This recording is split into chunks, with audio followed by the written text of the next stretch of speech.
Your little bride is in a panic because she wants the draped sleeves she always dreamed of, but her favorite dress didn't have them.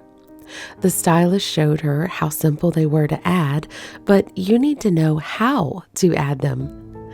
In this video, I'll show you 2 ways of making draped sleeves. One is super easy, and the other is moderately easy. I even give you a free pattern you can download and use. Let's start with those. Now, before anyone gets upset, these literally are my bad shears, okay? So yes, I'm cutting paper, but I'm going to cut these patterns out. I just printed out these PDF files and taped them together.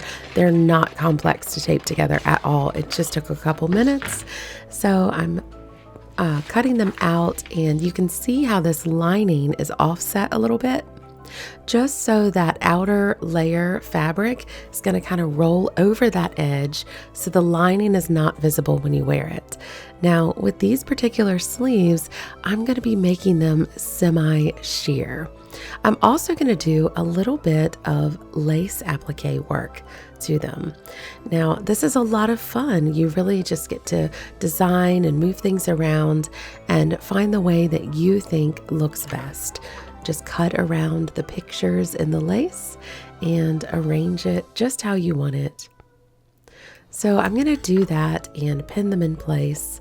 And I just make sure not to go over the edge or get into where I'm going to have the seams of the sleeve when we sew it together.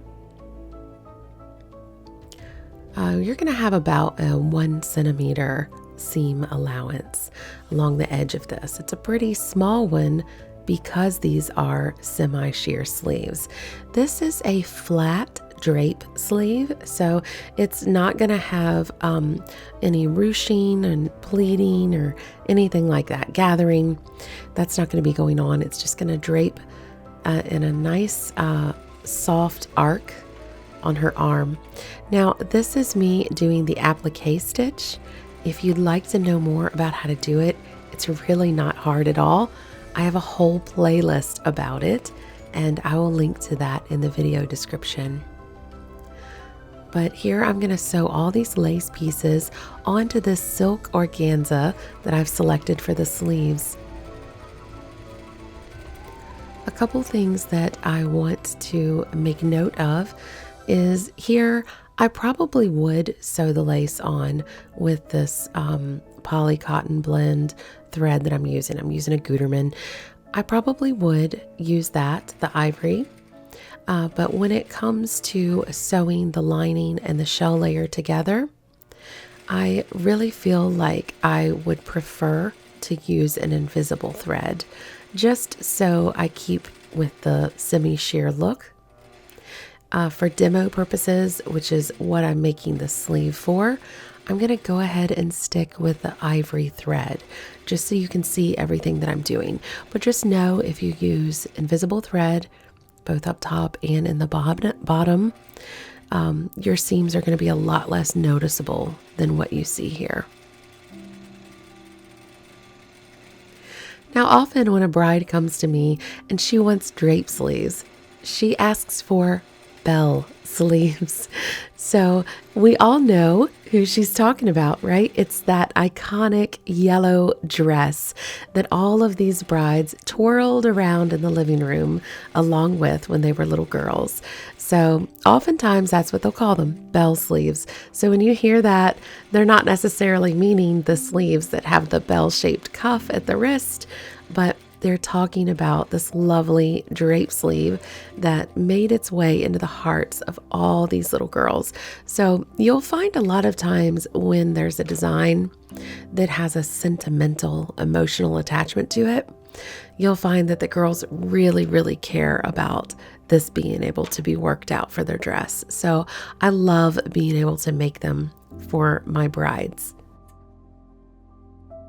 I'm just rethreading here for a moment, and I want to take a minute to say also that, there's a lot more detail in those other videos about the applique stitch, but one thing that is so important when I go to sew this is to use a size 18 needle. All right, so now I'm stacking these and I just want to point something out to you. Remember how that lining was offset? Now we're going to make sure we don't sew it offset because we want the tension of that smaller lining to cause that outer, what we call the shell layer fabric, to roll over the edge to give us a nice finished edge and not a seam directly on the edge.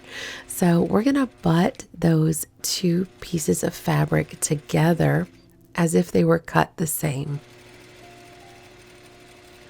We're going to sew all the way down this side and then back down the other. If you need to use pins so that it doesn't walk, help yourself, whatever works for you. And you're going to see now when we put in the second seam, the sleeve is going to start to look a little bit bubbly, and that's okay.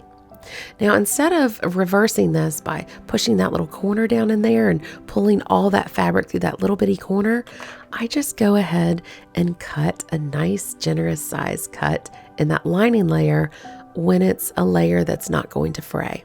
This lining is made out of tulle and it won't fray. It's so much easier to flip the fabric and to manipulate it while I press. It's worth it to me to go back and sew that vent back up after we have gotten the shape that we want. Now let's look at it on the dress and see how it's turned out. So oftentimes we're going to start with the point right at that front princess seam. And you can just permanently hand stitch it in, stitch it nice and secure. Or you can also use buttons if you want. With loops, that's just fine. And you can also use a couple of really strong, sturdy snaps. That's if they want them convertible so that they can take the sleeves off for the reception. Really, the most secure is to go ahead and sew it in. So every bride is different. Their arm size is going to be different. I gave you a pattern for one size fits most. And you can see where I would attach it back here at that back seam, the back quarter seam, and at that front princess seam. But we need an arm.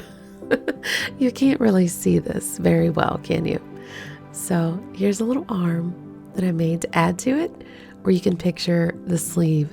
Now, obviously, draped sleeves are notorious for disrupting the range of motion for the bride. She can't lift her arms all the way. I do have another drape sleeve video that I recorded a couple years ago that goes into a lot of depth about some more detailed things you might need to get into with sleeves. So there are ways to kind of add a few more steps to your project so that you can give your bride the range of motion that she needs. There you go. Now you can see it.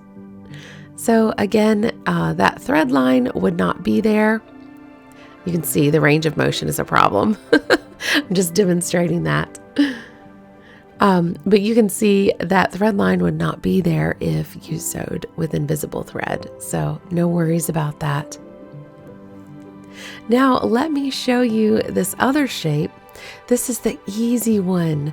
I usually cut this like a square, 20 by 20, and just gather it up, stitch it together, put it right there. Now I like to curve in, like fold in the raw edges a little more toward her arm at the top and the bottom of that piece, then bring it around the back and sew it in the same spot that the other sleeve was sewn into. Position, and she's good to go. Now, the beauty of this type of sleeve is that a lot of times when you're using something like English net, like I'm using here, there's a little bit of stretch. They're also really not very fussy to make at all. Now, if this is a little thicker than what she wants on her arm, just use a 10-inch by 20-inch and that would be about half the width, and that'll give you a very delicate drape sleeve. Now, if this is too big for her, if she's a very petite bride, you can just pinch the ends of these sleeves and put a little pinch pleat in it and tuck them in a little bit deeper, and that will work just fine as well. I hope this has helped you. If you have any questions, please leave them in the comments down below. I'd love to help, but definitely look down below in that pinned comment for the download to get your free pattern.